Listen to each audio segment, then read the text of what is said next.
May mga umaga na parang tahimik ang langit, walang sagot, walang senyales, pero hindi ibig sabihin na wala siyang ginagawa. Minsan, ang katahimikan ay paanyaya para lumapit. Dahil sa bawat araw na binubuksan mo ang iyong mga mata, may biyayang inihahanda ang Diyos na hindi mo pa nakikita. Sabi sa awit 46:1, ang Diyos ay ating kanlungan at kalakasan, handang saklolo sa oras ng kaguluhan.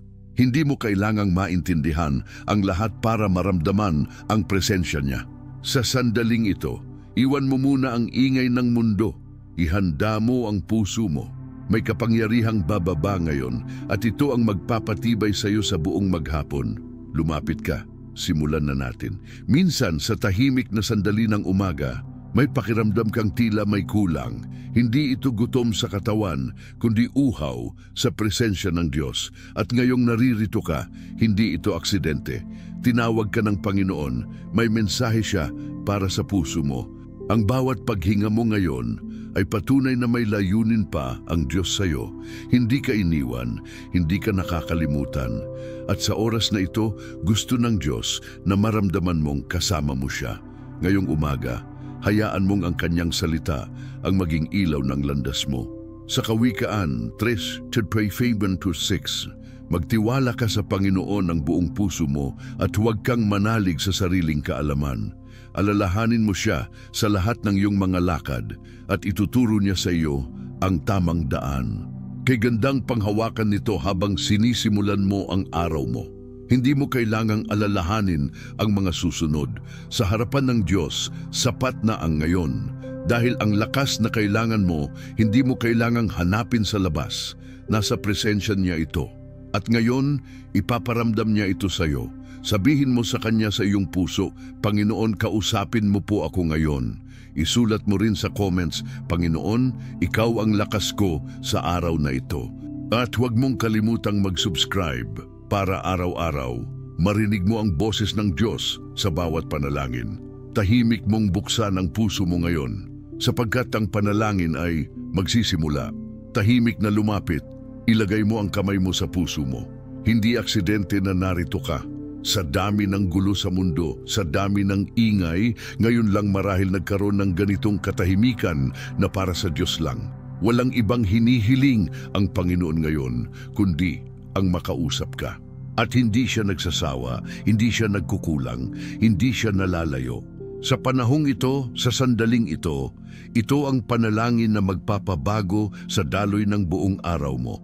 Ama naming nasa langit, Diyos na buhay, Panginoon ng aming mga kaluluwa, kami ay lumalapit sa iyo, buong puso, buong pagkatao, buong pananampalataya. Salamat o Diyos sa umagang ito. Salamat sa panibagong paghinga, sa panibagong liwanag, sa panibagong lakas na iyong ipinagkaloob. Hindi kami karapat-dapat, ngunit dahil sa iyong habag, narito kami. Hindi namin kayang bayaran ang iyong kabutihan, ngunit tinatanggap namin ito ng may pusong mapagpakumbaba.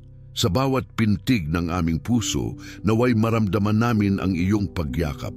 O Diyos, sinasabi ng iyong salita sa awit 28:7, ang Panginoon ay aking kalakasan at aking kalasag. Ang aking puso ay tumitiwala sa Kanya at ako'y natutulungan. Kaya't kami po ay nagtitiwala, nananampalataya at sumasandig sa iyo. Panginoon, tinatanggap namin ang iyong direksyon para sa araw na ito. Ang bawat hakbang ay itinatalaga namin sa iyo.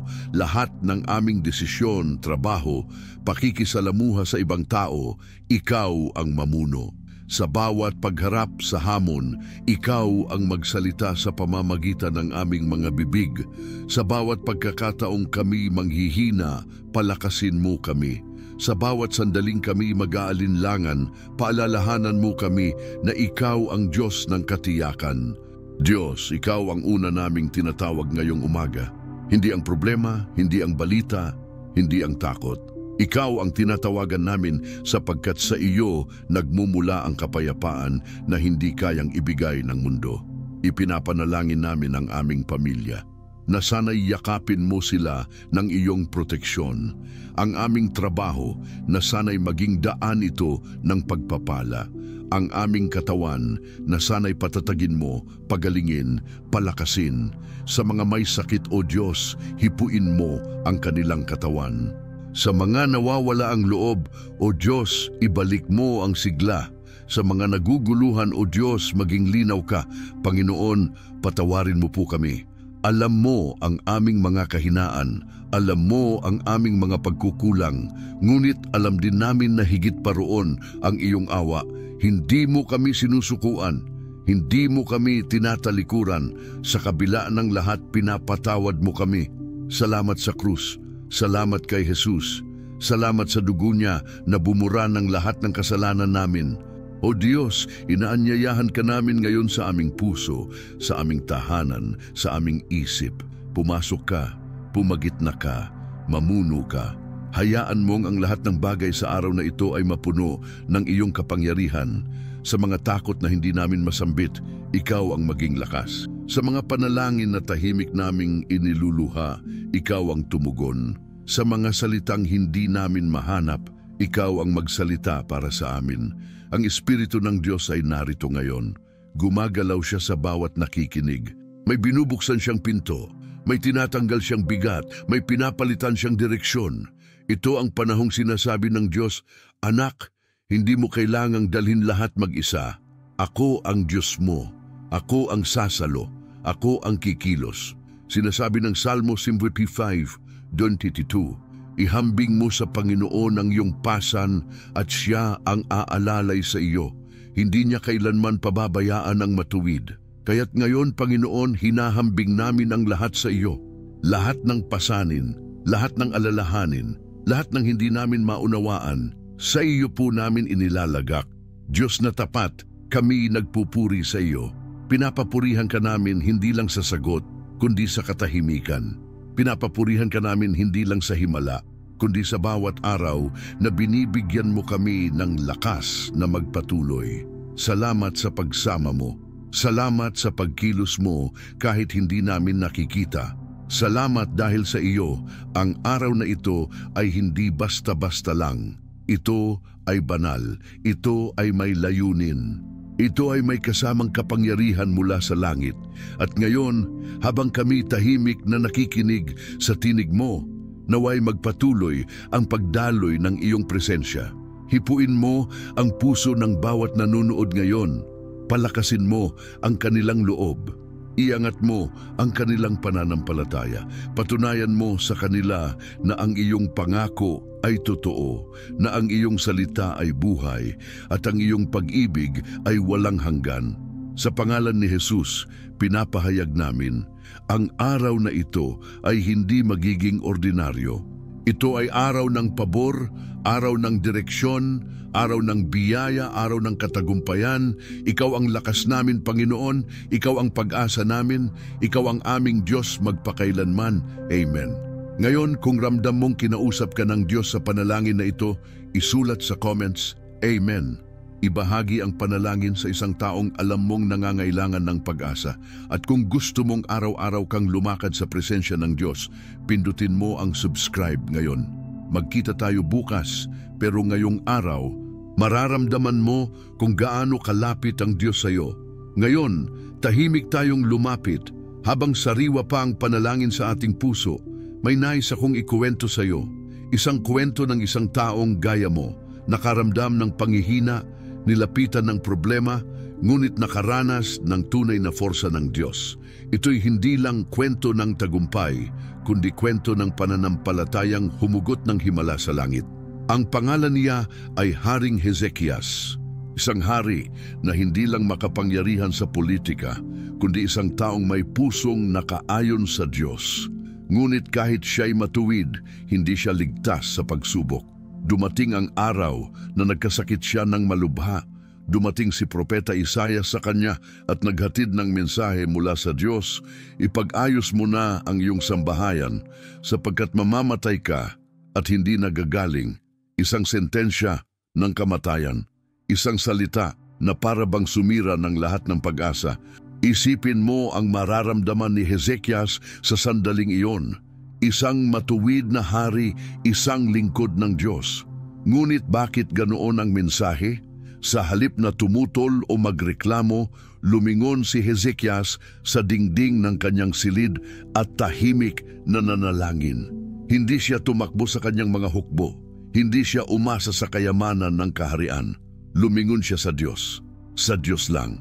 At sa kanyang panalangin sinabi niya, Panginoon, alalahanin mo kung paano ako lumakad sa iyong harapan ng tapat at buong puso. Tingnan mo ang ginawa kong mabuti. Hindi niya sinigawan ang Diyos. Hindi siya nakiusap sa pamamagitan ng formalidad. Umiyak siya. Tumulo ang kanyang luha, taos sa puso, hilaw, totoo. Alam mo ba kung anong sumunod? Bago pa man makalabas si Isaias sa palasyo, kinausap na siya ng Diyos at sinabi, Sabihin mo kay Hezekias, narinig ko ang kanyang panalangin. Nakita ko ang kanyang luha. Dadagdagan ko pa ang kanyang buhay ng 15 taon. Isang salita ng kamatayan ang narinig niya. Pero sa panalangin, sa paglapit, sa pananampalataya, nagbago ang lahat. Pinalitan ng Diyos ang hatol. Pinalitan ng Diyos ang direksyon. Pinalitan ng Diyos ang takbo ng kanyang hinaharap. At hindi lang yan, ipinangako rin ng Diyos na ililigtas niya ang lungsod mula sa kanilang mga kaaway. Ibig sabihin, ang personal na panalangin ni Hezekias ay nagbunga hindi lang para sa kanya kundi para sa buong bayan. Isang taong lumapit, isang pusong lumuhod, isang panalangin sineryoso ang Diyos. At ano ang sagot? Kaligtasan, himala, panibagong pagkakataon, pangakong buhay. Ngayon kaibigan, tanungin mo ang sarili mo, gaano kadalas mong binubuksan ang puso mo ng ganoon sa Diyos? Hindi yung panalangin mabilisan, hindi yung paulit-ulit lang, kundi yung malalim, bukas, walang pagtatago. Gaya ni Hezekias, kaya mo bang tumalikod sa lahat ng solusyon ng mundo at lumapit sa Diyos ng buo mong puso? May mga panahon bang naramdaman mong parang may hatol na sa sitwasyon mo? Parang wala ng pag-asa? Parang tuloy-tuloy na lang ang sakit, problema, takot? Pero gaya ni Hezekias, maaari kang lumapit sa Diyos.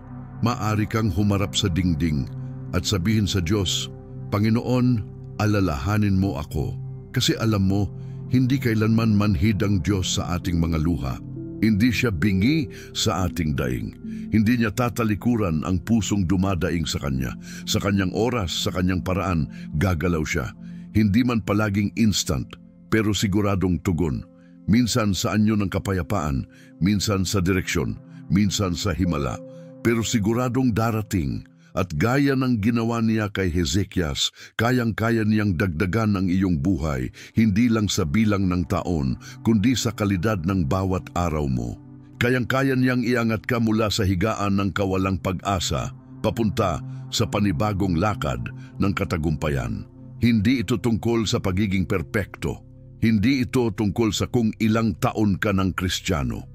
Ang tinitingnan ng Diyos ay ang puso mong handang magtiwala. Pusong nagsasabi, Panginoon, kausapin mo ako. Panginoon, ikaw ang lakas ko. Panginoon, humihingi ako ng direksyon. Ngayong araw na ito, hinahayaan ka ng Diyos na pumili.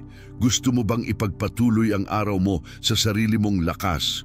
O gusto mong yakapin ang parehong forsa na bumalot kay Hezekias? Nasa iyo ang desisyon, pero tandaan mo, ang Diyos ay naghihintay. Ang Diyos ay handang makinig. Ang Diyos ay may sagot, ay may... Kung naramdaman mong may bahagi ng buhay ni Hezekias na tumama sa puso mo, gusto kong mag-iwan sa iyo ng isang tanong. Ano ang panalangin mo ngayon na gusto mong marinig ng Diyos? Ano ang dingding na gusto mong harapan ngayon at sabihin, Panginoon, tumingin ka po sa akin. Isulat mo sa comments, Panginoon, nakita mo ang luha ko. Kung nararamdaman mong ang presensya niya ay gumagalaw ngayon sa puso mo. At kung hindi ka pa nakaka-subscribe, ngayon ang panahon, hindi aksidente na narito ka. May tinig ang Diyos na nais mong marinig araw-araw. May lakas siyang inihanda para sa iyo. Bukas ulit at sa bawat umaga ng buhay mo, tahimik kang huminga ng malalim. Dahil ang susunod na salita ay hindi lang para sa pandinig mo, ito'y para sa puso mo. Mula pa kanina, nararamdaman mong may gumagalaw sa'yo, hindi ba? May dalang kapayapaan, may dalang katiyakan, may dalang init ng presensya ng Diyos na hindi kayang ibigay ng mundo. Ito na ang oras na binubuksan ng Diyos ang kalangitan para sabihing, "Anak, may direksyon ako para sa iyo." Hindi mo kailangang maging perpekto para tanggapin ang direksyon na ito. Hindi mo kailangang intindihin lahat dahil ang Diyos, hindi siya nagpaparamdam lang sa mga malalakas, kundi sa mga handang magpakumbaba. Sa mga handang sabihin, "Panginoon, kahit hindi ko maintindihan, susunod ako." Iyan ang totoong pananampalataya. Iyan ang tunay na pagsunod. Iyan ang simula ng himala. Tingnan mo kung nasaan ka ngayon. Ilang beses ka nang pinanghinaan. Ilang beses ka nang nagtanong sa Diyos, "Panginoon, nasaan ka?" Ilang beses mo nang sinabi sa sarili mo, "Hindi ko na kaya." Pero ngayon, narito ka, buhay ka, nakikinig ka. Dahil kahit hindi mo napansin, hawak ka ng Diyos. Hindi ka niya pinakawalan, hindi siya bumitaw. At ngayon, binibigyan ka niya ng bagong lakas. Ito ang forsa ng Diyos na magpapakilo sa iyo ngayong araw. Hindi ito ordinaryong lakas. Hindi ito lakas mula sa tao. Ito'y lakas na bumubuhay sa patay na pangarap. Lakas na nagbibigay liwanag sa madilim na daan. Lakas na bumabalot sa iyo sa kalagitnaan ng kaguluhan. Lakas na hindi nauubos. Lakas na may kasamang kapayapaan. Ang panalangin mo kanina, narinig iyon ng Diyos. Ang pagluha mo, nakita niya. Ang katahimikan mo, naiintindihan niya. Kaya ngayon sinasabi niya, "Huwag kang matakot. Ako ang iyong lakas. Ako ang iyong kalasag. Ako ang magpapakilos ng araw mo." Ang pangakong iyon, hindi lang para sa mga taong nasa simbahan, hindi lang para sa mga leader, hindi lang para sa mga taong matagal ng Kristiyano. Ito'y para sa iyo. Oo, ikaw na naguguluhan, ikaw na pagod, ikaw na sumusubok pa rin kahit ilang beses nang nabigo, ikaw na nananatili kahit masakit, ikaw na nagpupursige kahit hindi naiintindihan ng iba. Ang Diyos ay hindi bulag sa pinagdadaanan mo, hindi siya bingi sa panalangin mo, hindi siya manhid sa mga sakit mo. Sa katunayan, siya ang may hawak ng lahat ng sagot. Pero hindi niya ibinibigay ang lahat ng kasagutan sa isang bagsak dahil gusto niyang manatili ka sa Kanya. Gusto niyang hanapin mo siya araw-araw. Gusto niyang marinig mong muli, "Fala conmigo, Señor." Ang salitang direksyon divina ay hindi basta inspirasyon. Ito ay isang biyaya, isang regalo mula sa Diyos. Isipin mo, sa dami ng taong naliligaw ngayon, ikaw ay binibigyan ng daan. Habang ang iba ay nabubulagan ng kaguluhan, ikaw ay nabibigyan ng kaliwanagan. Habang ang iba ay tumatakbo sa kung saan-saan, ikaw ay tinuturuan ni Lord kung saan ka tutungo. At iyon ay dahil nagdesisyon kang lumapit, dahil pinili mong maniwala, dahil pinili mong manalangin. At sa bawat pagbangon mo sa umaga, habang sinasabi mo ang mga salitang, "Panginoon, Ikaw ang lakas ko, ang buong langit ay gumagalaw para sa iyo." May mga pintong binubuksan, may mga proteksyong ipinagkakaloob, may mga kaaway na hindi mo kailangang labanan dahil ang Diyos na ang lumalaban para sa iyo. Isang salita lang mula sa Kanya ay sapat na para baguhin ang takbo ng araw mo. Ngayon, gusto kong tanungin ka, saang bahagi ng buhay mo gustong makakita ng galaw ng Diyos? Sa trabaho mo, sa pamilya mo, sa puso mong pagod, sa isipan mong puno ng tanong, sa direksyong hindi mo alam kung tama ba o hindi. Alin man diyan, ang sagot ay isa, ang presensya ng Diyos. Dahil kung kasama mo siya, kahit saan ka pa pumunta, may katiyakan kang hawak Kanya. Alalahanin mo ang sinabi sa Deuteronomio 31:6, "Magpakatatag ka at lakasan mo ang iyong loob. Huwag kang matakot o panghinaan ng loob, sapagkat ang Panginoon mong Diyos ay kasama mo. Hindi ka niya iiwan ni pababayaan." Kung ito ang pangako ng Diyos, bakit ka mangangamba? Kung ito ang sinasabi niya ngayon sa iyo, bakit ka matatakot? Panahon na para lumakad sa liwanag ng pangakong ito. Hindi mo kailangang marinig ito mula sa pastor. Hindi mo kailangang may mag-lay hand sa'yo para maramdaman mong kasama mo ang Diyos. Dahil ngayon pa lang, sa gitna ng katahimikan, sa pagitan ng bawat salita, naroon na ang presensya niya. Narito siya, sa piling mo, sa tabi mo, sa loob mo. Ang Diyos na humihinga ng buhay sa mga tuyong buto, ang Diyos na bumubuhay sa puso mong pagod, ang Diyos na nagsasabing, "Anak, hindi pa tapos. Ako ang simula, ako ang wakas." Kung naramdaman mong ang mensahe na ito ay para sa iyo, kung naramdaman mong tinatawag ka ng Diyos na lumakad sa lakas niya, isulat mo sa comments, "Ikaw ang lakas ko, Panginoon." At kung gusto mong araw-araw ay marinig ang tinig ng Diyos, maramdaman ang presensya niya at maglakad sa direksyon divina, mag-subscribe ka ngayon. Ibahagi mo rin ito sa isa pang kaluluwang alam mong kailangang makarinig ng salita ngayon dahil walang aksidente sa presensya ng Diyos. Bawat salita niya ay may layunin at ang layuning iyon ay para sa iyo. Naririnig mo ba sa ilalim ng katahimikan ang bulong ng Diyos na nagsasabing, "Bumangon ka, anak ko, dahil may dakilang gawain akong ihahandog sa iyo"? Ang panaginip mong tila natutulog, ang pangakong naging tahimik, ngayon umiindayog. Hindi mo kailangang hintayin ang malaking eksena. Ang bawat maliit na hakbang mo ngayon ay bahagi ng plano niya. Ang bawat pananalangin mo ng umaga, bawat pusong sinabi mong, "Fala conmigo, Señor," ay nabibigyang saysay at kumikilos ang direksyon divina. May pangako ang Diyos na maglalakad ka ng may katiyakan. Sabi sa Isaiah 40:31, "Ngunit ang mga umaasa sa Panginoon ay magpapalakas. Sila'y tatakbo at hindi mapapagod. Sila'y lalakad at hindi manghihina." Sa salita ni Ana, may presensya ng forsa na papawi sa pagod, papawi sa pangamba. Hindi mo kailangang pilitin ang sarili mong lakas. Ang lakas na gusto ng Diyos na ibigay sa iyo ay lalakas mula sa loob mo, mula sa iyong pananampalataya, mula sa kanyang pag-ibig. Ngayon sa isip mo, tandaan kung paano niya binigyan ng dagdag na buhay si Hezekias, ng magsisi, ng manalig, ng pumikit sa harap ng Diyos sa gitna ng kagipitan. Ganon din ang plano niya para sa iyo. Hindi lang biyaya, kundi pangako. Hindi lang proteksyon, kundi direksyon. Hindi lang pag-ahon mula sa pagkatalo, kundi paglakad sa katagumpayan. Gusto kong malaman mo, anong putik ang iyong nilalakad ngayon? Ano ang bagyong tila hindi mo makawala? Ano ang tanong na paulit-ulit mong binabalik-balikan?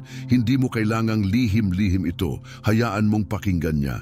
Hayaan mong maging hagdan ang iyong luha, hagdan ang iyong pangamba upang makalapit ka sa mga himala niya. Dahil sa Diyos, kahit sa gitna ng unos, may liwanag. Kahit sa gitna ng dilim, may tinig. At kahit sa gitna ng pasakit, may kaginhawahan. Hindi mo kailangang katunayan sa iba ang iyong tagumpay, sapat na katunayan sa puso mo. Dahil si Diyos ay nagbibigay kapayapaan, direksyon espiritual at tunay na presensya na magpapatibay sa iyo araw-araw. Ngayong oras mo, hayaan mong magpatuloy ang pahayag niya sa iyong kaluluwa. Hindi ka nag-iisa, hindi ka pababayaan. Araw mo ito ng kagalingan at pag-aangat. Binubuksan niya ang pintuang iyon para sa iyo. Hindi huli, hindi rin sa susunod, kundi ngayon. Ipakikita niya sa iyo kung paano ang pangako niya ay magliliwanag sa iyong buhay, kung paano kanya gagabayan sa bawat sandali na tila walang direksyon, kung paano kanya sasamahan sa bawat hakbang na puno ng pananampalataya. At kapag nagmadali ka pang sabihing gusto mong makita ang sagot agad, gusto mong marinig ang tugon na malinaw, gusto mong maramdaman ang galaw ng Diyos sa loob mo, maghanda. Dahil darating ang bahagi ngayon na magpapakita ng deklarasyon propetiko, magpapalakas ng espiritu mo, magpapatunay na ang pangako niya ay hindi pangarap lang, kundi realidad na hawak mo na. Kung naramdaman mong may bahagi ngayon na tumama sa puso mo, kung marinig mo sa puso mong may tinig ang Diyos na nagsasabing tumayo ka, isulat mo sa comments, Tumayo ako ngayon, Panginoon. Kung hindi ka pa nakapag-subscribe, gawin mo ito ngayon para araw-araw kang maramdaman ang presensya, direksyon at pangako ng Diyos kasama mo sa umaga at buong araw. Hindi mo na kailangang hanapin pa sa malayo ang sagot. Narito na ang katotohanan. Sa bawat salitang ibinulong mo, sa panalangin ngayong umaga, sa bawat luhang pumatak habang walang nakakakita, may Diyos na nakarinig, may Diyos na umunawa, may Diyos na hindi lang nakiramay, kundi kumilos na para sa iyo. Ang presensya niya ay tunay. Ang pangako niya ay buhay. Ang lakas niya, ito ang magdadala sa iyo sa lugar na hindi kayang abutin ng iyong sariling kakayanan. Ngayon, tumigil ka muna sandali, damhin mo ang katahimikan. Hindi ba't nararamdaman mo ang init sa dibdib mo, ang kapayapaan sa loob mo? Iyan ang senyales na hindi mo na kailangang maglakad ng mag-isa. Sa araw na ito, pinapakita ng Diyos na ang forsa niya ay sumasa iyo. Sa bawat hakbang mo, may direksyon. Sa bawat desisyon mo, may presensya. Sa bawat dasal mo, may tugon. Hindi pa huli ang lahat, hindi ka pa huli. Hindi rin natatapos dito ang kwento mo. Ang Diyos na kasama mo ngayon ay siya ring naghanda ng bukas mo. Isipin mo ito, ilang beses mo na bang naramdaman na parang walang nakakarinig sa'yo? Ilang gabi mo nang iniisip kung may nakikita pa bang kabutihan sa hinaharap? Pero kahit sa katahimikan, kahit sa dilim, may tinig na dumarating, tinig ng Diyos na nagsasabing, "Anak, kasama mo ako, hindi ka nawawala. Hindi mo kailangang matakot, may direksyon ka." Ang direksyong ito ay hindi palaging maliwanag. Minsan dadaan ka pa rin sa kabundukan, sa tuyong lupa, sa matatarik na kalsada. Pero kapag alam mong kasama mo ang Diyos, ang imposible ay nagiging posible. Ang mahirap ay nagiging daan ng milagro. Ang pangarap na parang napakalayo, biglang iniaabot ng kamay ng Panginoon. Sapagkat ang lakas niya ay hindi sumusunod sa oras ng tao. Ito ay dumarating sa tamang panahon, sa panahon ng pananampalataya. Ngayon, sa sandaling ito, pakinggan mong mabuti ang sinasabi ng Espiritu sa puso mo. Tumayo ka, lumakad ka, huwag kang lalayo. Ako ang kalakasan mo, ako ang una at huli. Ako ang Diyos na hindi nagkukulang. Hindi mo kailangang maging perpekto para tanggapin ang pangakong ito. Kailangan mo lang ng puso na handang sumunod, pananampalatayang handang maniwala, isang oo na galing sa iyong kaloob-looban. Dahil minsan, isang oo lang mula sa iyo ang hinihintay ng Diyos para simulan ang bagong kabanata ng kwento mo. Isipin mo ito, paano kung ngayong araw ang simula ng bagong paglalakbay mo? Paano kung ang dasal mong matagal mo nang inaantay ay sinasagot na ngayon? Paano kung ang himala mo ay hindi darating sa kinabukasan kundi nasa mismong presensya niya ngayon? Kaya mo bang sabihin, "Salamat Panginoon, kahit hindi ko pa nakikita, naniniwala ako"? Sapagkat iyan ang pananalig na umaabot sa langit. Habang pinapanood mo ito, hindi ito aksidente, plano ito ng Diyos. May gustong sabihin sa iyo ang langit, may gustong buuin sa iyo, may gustong palakasin sa puso mo. At sa sandaling ito, hayaan mong ang salita niya ang magtibay ng iyong pananampalataya. Hayaan mong ang presensya niya ang magpalakas ng iyong damdamin. Hayaan mong ang Espiritu Santo ang pumuno sa loob mo at sabihin, "Ako ang lakas mo, anak." Kaya na ngayon, hayaan mong sabihin mo sa sarili mo, "Hindi ko man alam ang lahat ng hakbang, pero alam ko kung sino ang kasama ko. Hindi ko man kontrolado ang bukas, pero tiyak akong hawak ako ng Diyos." Iyan ang pananalig, iyan ang kapayapaan, iyan ang direksyon divina. At kung naramdaman mong may pumasok na apoy ng pananampalataya sa puso mo, kung naramdaman mong tumayo ang espiritu mo sa gitna ng pagod, kung ramdam mong ang Diyos mismo ang humawak ng kamay mo ngayon, sabihin mo sa comments, "Salamat Panginoon, ikaw ang lakas ko araw-araw." Gusto kong makita mong sumabog ang comment section ng mga taong may pananampalataya, mga anak ng Diyos na naniniwalang may galaw si Lord sa gitna ng ordinaryong araw. Kung hindi ka pa nakasubscribe, ito na ang panahon. Huwag mong palampasin ang bawat umagang may dalang salita ng Diyos, bawat araw na may direksyong mula sa langit. Pindutin mo ang subscribe at yung bell para hindi mo ma-miss ang presensya ng Diyos sa bawat mensahe.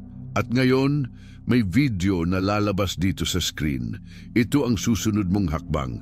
Pindutin mo yan. I-click mo agad dahil magdadala ito sa iyo ng karugtong ng himala. Magpapatuloy ang pahayag ng Diyos. Huwag mong palampasin. Sa bawat araw, ang Diyos ay nagsasalita. Sa bawat umaga may bagong direksyon. Sa bawat panalangin may bagong biyaya. Ito ang oras ng lakas. Ito ang oras ng pangako. Ito ang oras ng Diyos para sa iyo.